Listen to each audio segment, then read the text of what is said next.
Brunson gets it, fires up a three. Shot no good. The tip, it's gone. It's gone. It's gone. With 1.2 remaining. Knicks take the lead. OG Anunoby, and it's 107. What did I just watch? Oh my gosh. Like, I don't even know how to put into words what type of emotions I'm feeling right now and watching that game. Just as an objective observer, I can't imagine how exhilarating it feels to be a Knicks fan or how deflating or defeated it feels to be a Spurs fan after watching your team surrender a 29-point lead. Listen, as a Cavaliers fan, I feel the pain. The Cavaliers allowed the Knicks to come back from down 22, but 29, the greatest comeback in a finals game history. Oh my God.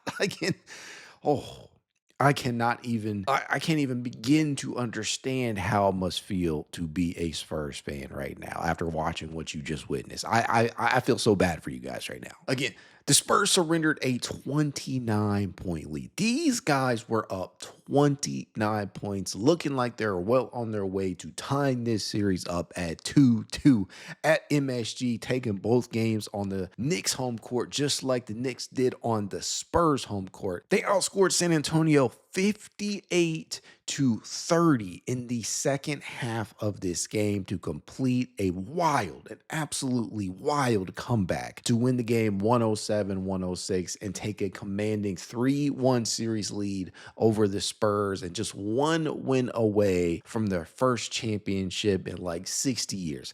Crazy stuff that we just watched.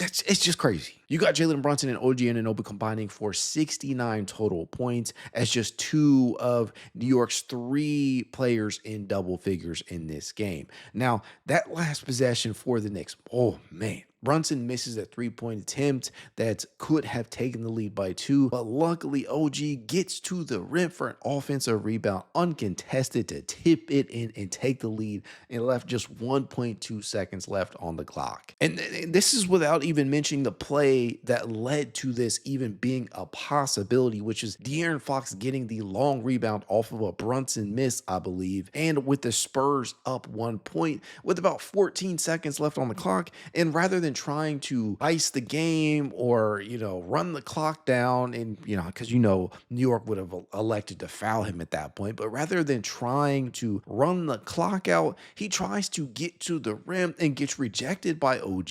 I mean, that's brutal. I on the one hand, understand trying to put the game further out of reach, going up 3, making it so that New York has to make a triple to tie the game at the very least.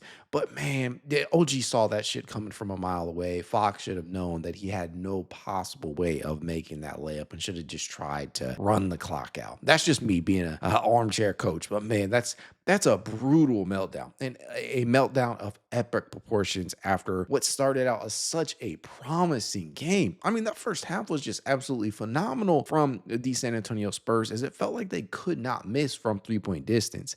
I still cannot wrap my head around what I just witnessed occur. The Knicks, man, like, it's their year. I'm sorry. Like, it just feels as if after comeback after comeback and after all-inspiring victory after all-inspiring victory, it just feels as if this is the New York Knicks season. They are destined to win a championship is what this one feels like, because it's crazy to me. San Antonio has been in every single one of these games. They have led in a good number of these games. Hell, they were up by 29 points. Let that sink in. They were up by 29 points at one point in this game, and they absolutely got eviscerated in the second half. As I mentioned again, New York outscored them 58-30 in the second half in quarters 3 and 4. I don't even know how to describe that. That is brutal. If you are a Spurs fan, again, I feel for you. And again, this is coming in a game where New York got just 3 collective members of the rotation to score in double figures. But shit, when OG Anunoby and Jalen Brunson are scoring damn near 70 points together, you don't really need anybody else to have high-level contributions. Now, Karl-Anthony Towns did finish with 13 points and 10 boards and did hit a couple of nice, really timely shots. And you got some really good defensive sequences from Mikal Bridges and Josh Hart. But man, I mean, that is so brutal if you are a Spurs fan, because Again, they led this one by so many, but this is why they play the games. As cliche as it sounds, and this is why you don't give up until the final buzzer, because you just never know what can happen in a playoff game, in a playoff setting. It just goes to show that you should never quit. And now the New York Knicks are on the precipice of winning their first NBA title in decades, which is just, it sounds so crazy to say that, but that is the direction that we are trending in. Obviously, the series is not over yet.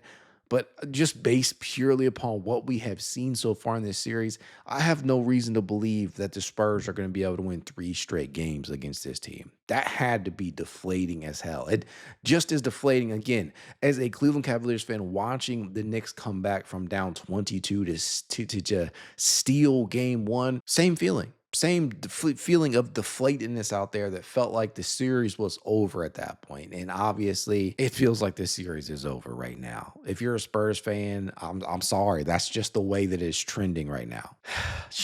Man, shit.